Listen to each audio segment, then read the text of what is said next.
Bienvenidas, bienvenidos al podcast de Últimas Noticias. Les habla Elga Malavé desde Caracas, Venezuela.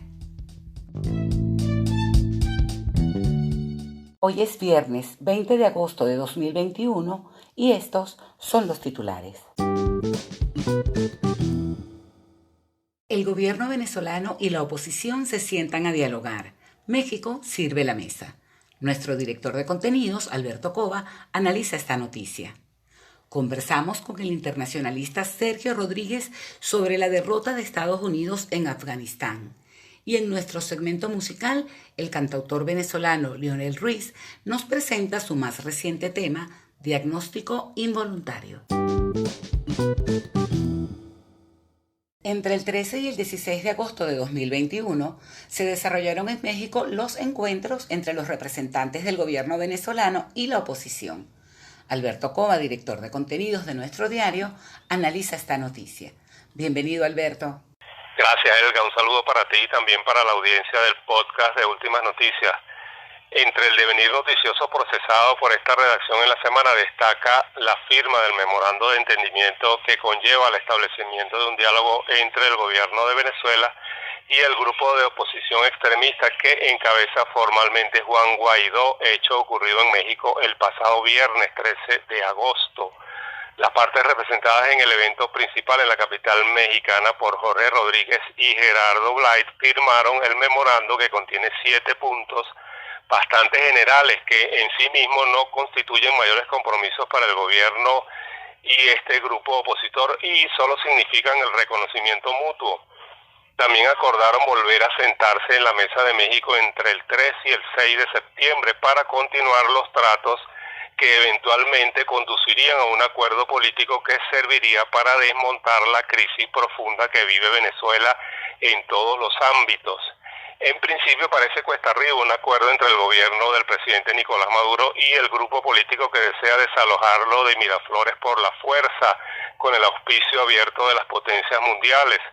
Sobre todo porque detrás del grupo de Guaidó está el gobierno de Estados Unidos, creador de este engendro político que es el gobierno interino, el cual cada día luce más desubicado y más perdido en el espacio, a pesar de los ingentes recursos de origen público que maneja sin ningún tipo de control gracias al Departamento del Tesoro estadounidense.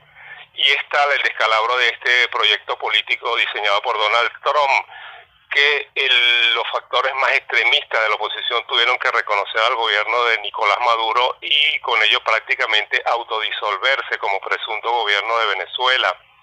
Ante esta disolución voluntaria del interinato, el presidente Nicolás Maduro, al comentar la firma del memorando, propuso a Estados Unidos establecer un diálogo directo y adelantó que está de acuerdo con la reactivación de las relaciones bilaterales a través del intercambio de encargados de negocios.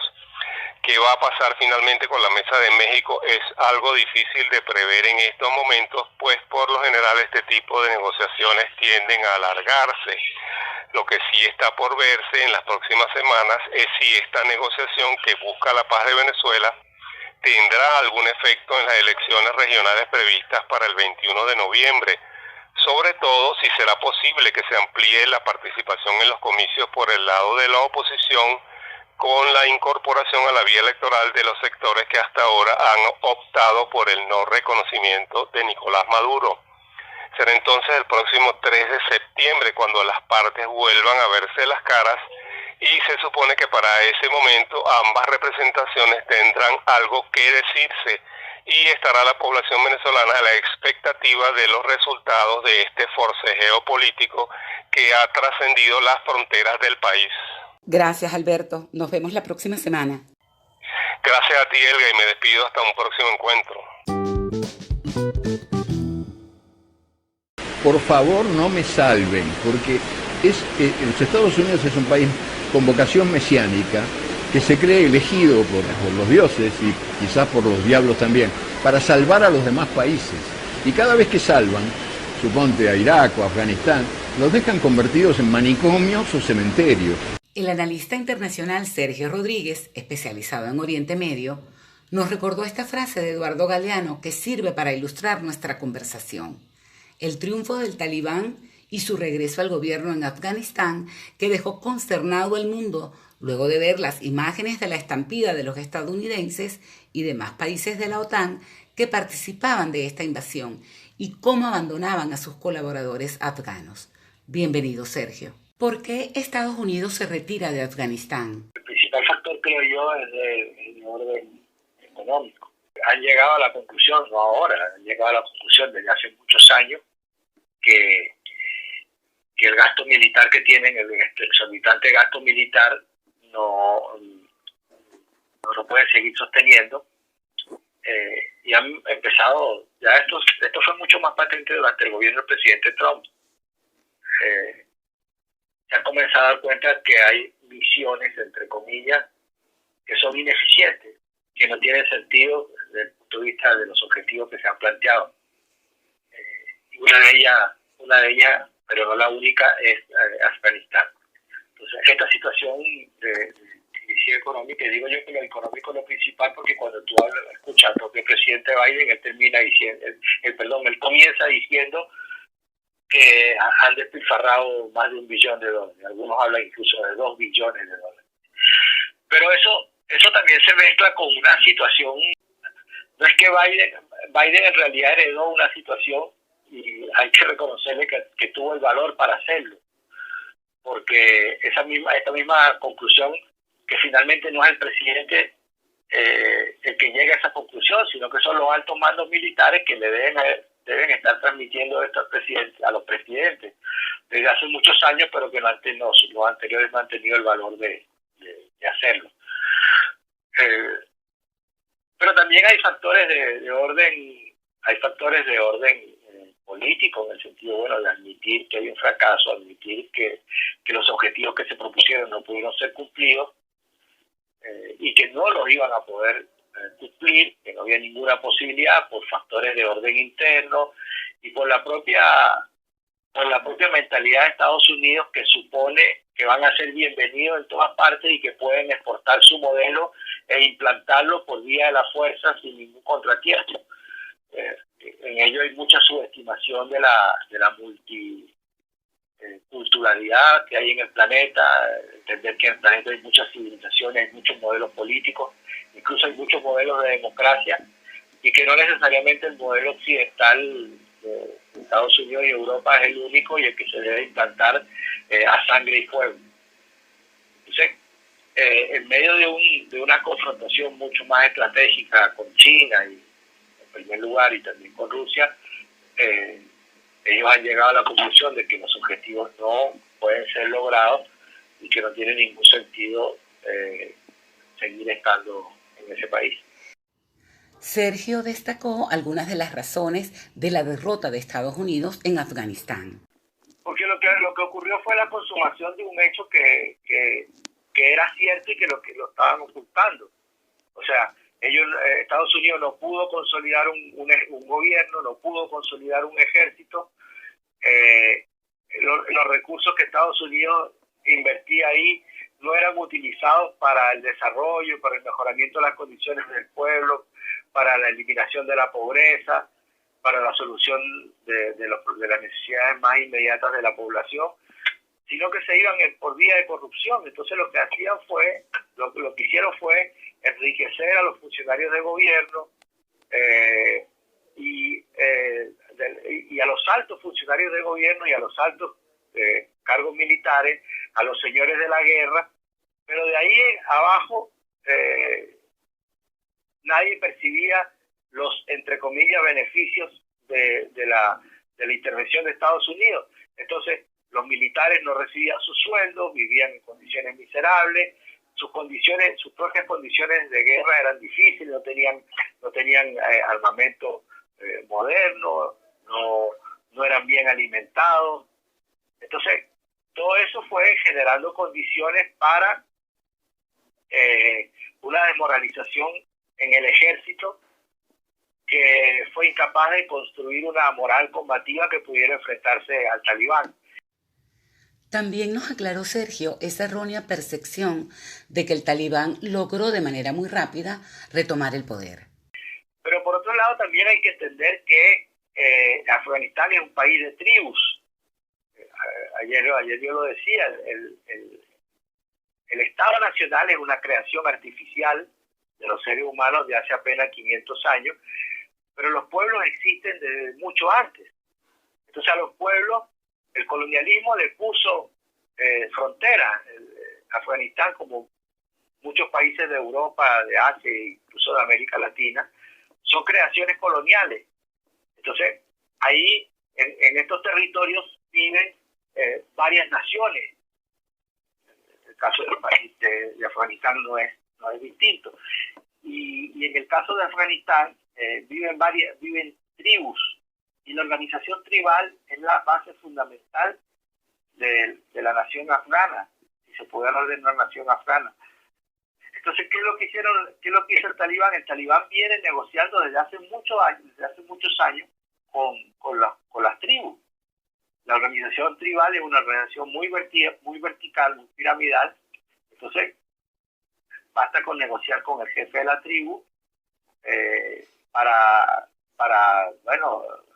comprar u obtener su neutralidad o en algunos casos su incorporación en otros, y eso lo vienen haciendo desde hace muchos años por vía de la negociación, por vía del diálogo, pero también por la vía de los grandes recursos económicos que obtenían de la venta del opio. Entonces, el colofón fue rápido. El colofón duró una semana, 9 días exactamente, pero lo vienen trabajando desde hace muchos años, y lo que ocurrió en estos 9 días fue la ocupación efectiva de un territorio que ya no se le oponía. Eran territorios con los cuales ya tenían acuerdos con los jefes de tribu, con los gobernadores, incluso con los señores de la guerra de esos territorios, de no confrontación, de neutralidad o incluso de incorporación al movimiento. Sergio destacó cómo fue el proceso de retoma del poder. Que hubo grandes ciudades, capitales provinciales, que fueron ocupadas por 15 combatientes, por 12, por 10, por 8. O sea, aquí no estamos ante una ofensiva generalizada de grandes ejércitos ocupando ciudades, porque no era necesario. Los estaban esperando, los recibieron. Ya habían negociado en muchos casos con los gobernadores provinciales. Ya muchos de esos gobernadores provinciales habían a su vez negociado con las tribus y estaban cumpliendo el mandato de las tribus. Entonces, cuando tú no entiendes que hay países, es el mismo caso de Yemen, es el mismo caso de Libia, por eso no se logra consolidar, la ocupación en Libia no se ha logrado consolidar, a pesar que ya llevamos 10 años de guerra y de la destrucción de ese país por parte de la OTAN. Por eso mismo tampoco logran el éxito Arabia Saudí en Yemen. Bueno, es lo mismo que pasa en Afganistán. Entonces, el colofón fue muy rápido, 9 días, pero todo el proceso de ocupación, de consolidación del poder territorial del Talibán en Afganistán lleva muchos años. ¿Podría darse en algún país latinoamericano un escenario similar a lo que hoy vemos en Afganistán? Nosotros en América Latina tenemos una versión distinta de la intervención de Estados Unidos. O sea, nosotros tenemos una intervención permanente, no de 20 años. Nosotros tenemos una intervención de 200 años en América Latina. Tenemos bases militares en todo el territorio de la región, a pesar que en el 99 tuvieron que abandonar el Canal de Panamá, donde tenían su conglomerado militar más fuerte de todo el continente. Después de la retirada de Panamá han ido reestructurando el comando sur, y han instalado bases militares en Honduras, en El Salvador, en las Antillas holandesas, en Puerto Rico, en Brasil, etcétera. En Colombia la han llenado de bases militares. Había una base militar en Ecuador que tuvo que ser retirada cuando el presidente Correa estaba en el poder. Pero nosotros tenemos una intervención permanente. Nosotros tenemos en casi todos nuestros países bases militares, misiones militares de Estados Unidos. Nosotros somos suscriptores, en América Latina, tenemos el Tratado Interamericano de Asistencia Recíproca, que es la legalidad, es el instrumento legal para la intervención militar de Estados Unidos. Fíjate que se quiso usar contra Venezuela recientemente. Entonces, la modalidad de la intervención de Estado, la intervención militar de Estados Unidos en América Latina es distinta, adquiere modalidades distintas, pero fíjate, por ejemplo, en el caso de Venezuela, en los últimos años, todo lo que han utilizado el intento de golpe de Estado, han utilizado las invasiones militares por vía del mar y por vía terrestre, han utilizado la alianza con la delincuencia organizada, han utilizado el intento de asesinato del presidente, han intentado la penetración de ayuda, entre comillas, ayuda humanitaria por vía de la fuerza, han intentado quebrar a la Fuerza Armada. O sea, todas estas son expresiones de lo mismo, de esta voluntad intervencionista y agresiva de Estados Unidos, solo que se manifiesta de diferentes maneras, de diferentes formas. Agregó Sergio que, así como Estados Unidos ha tenido diversas formas de intervención, los países han tenido distintas formas de resistencia. Bueno, tenemos que decir que así como la intervención se manifiesta de diferentes maneras, la derrota también se manifiesta de diferentes maneras. Se manifiesta en los 62 años de resistencia del pueblo cubano contra el bloqueo, se manifiesta en los 20 años de resistencia del pueblo venezolano, que no impidiendo que el país pueda ser ocupado por Estados Unidos, a pesar de todo lo que te relataba, de todos los instrumentos. Se manifiesta en la resistencia del pueblo nicaragüense, que tampoco se ha dejado amedrentar. Se manifiesta también en el retorno del MAS al poder en Bolivia, y se manifiesta en la capacidad que nuestros pueblos han ido teniendo para reconstruir las opciones políticas de poder que se manifiesta que hoy sea presidente de México Andrés Manuel López Obrador, que el peronismo haya retornado al poder en Argentina, que muy probablemente Lula retorne al poder el próximo año, las manifestaciones crecientes que hay en Colombia y Chile, que son los dos principales bastiones imperiales en la región. Muchas gracias a Sergio Rodríguez por su aporte en este programa. Ustedes y nosotros seguimos en nuestro segmento musical. El cantautor venezolano Leonel Ruiz tiene su vida dedicada al canto, a la poesía, a la música. Le ha escrito al amor, a la revolución, a Hugo Chávez, y hoy nos presenta un tema que nos acerca a la realidad en una especie de inventario de la cotidianidad. Diagnóstico involuntario.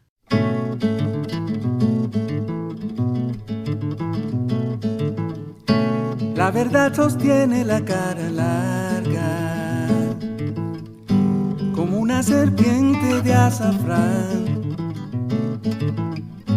pero en cada lengua es semilla amarga que anticipa el viento en un refrán. La mentira tiene el bastón de un mago que robó en la puerta de un tribunal, y en copa de tiempo nos brinda un trago para desbaratarnos la realidad.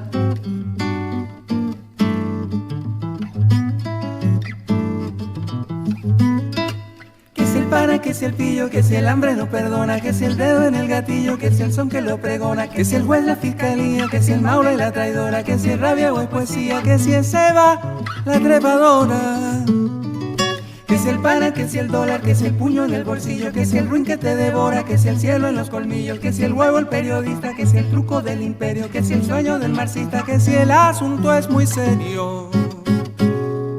La mentira se incubó en la realidad y el samurro y la conciencia te atropellan. Es doliente mercancía la verdad y el reptil ya desplegó su compra-venta. La mentira se coló en la realidad y el día a día no cabe en la cesta. Es perdida controversia la verdad, pero seguro que salimos de esta. La verdad se mueve en trueno y debate, como un ángel fiero se hace a la mar.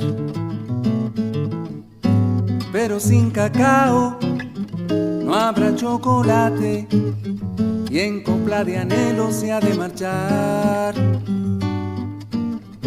La mentira estira el último tango, escudrilla el alma, es antisocial. Se lucra del verbo, convalida el fango, te invita al festín neocolonial.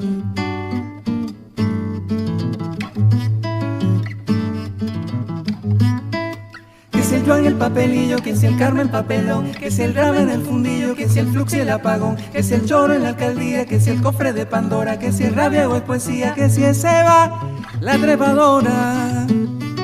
Que si el pana y el converso, que si el dron y los anillos, que si el clérigo perverso, que si el che por los pasillos, que si el agua el alquimista, que si Dussel y el imperio, que si el lienzo comunista, que si el asunto es muy serio. La mentira se incubó en la realidad y el samuro y la conciencia te atropellan. Es doliente mercancía la verdad y el reptil ya desplegó su compra-venta. La mentira se coló en la realidad y el día a día no cabe en la cesta. Es perdida controversia la verdad, pero seguro que salimos de esta. Pero seguro que salimos de esta. Que si el pana y el contexto, que si aquel marcó la milla. Pero seguro que salimos de esta. Que si el útil y el pretexto, que si al filo de la hojilla. Pero seguro que salimos de esta. Que si el tino y la intención, que si el ave en la frontera. Pero seguro que salimos de esta. Que si la constitución, que si la angustia es austera. Pero seguro que salimos de esta. Que si el pana, que si el dólar, que si es ruda pesadilla. Pero seguro que salimos de esta. Que si ya llegó la hora, que si los dedos te pillan. Pero seguro que salimos de esta. Que si el alma en asamblea, que si somos o no somos. Pero seguro que salimos de esta. Que si la luna se menea, que si me preguntas ¿cómo? Pero seguro que salimos de esta. Que si el pez y la pandemia, que si Whitman y George Floyd. Pero seguro que salimos de esta. Que si el gen en la academia, que si Lenin y Pink Floyd. Pero seguro que salimos de esta. Que si te digo conciencia, revolución, poesía. Pero seguro que salimos de esta. Que si el amor se hizo ciencia con Hugo Chávez Frías. Pero seguro que salimos de esta. Pero seguro que salimos. Resetea la cuarentena, pulsa el tema en la señal. Buenas nuevas en la antena, llegó el swing satelital. Pero seguro que salimos de esta. Pero seguro que salimos de esta. Pero seguro que salimos de esta. Pero seguro que salimos.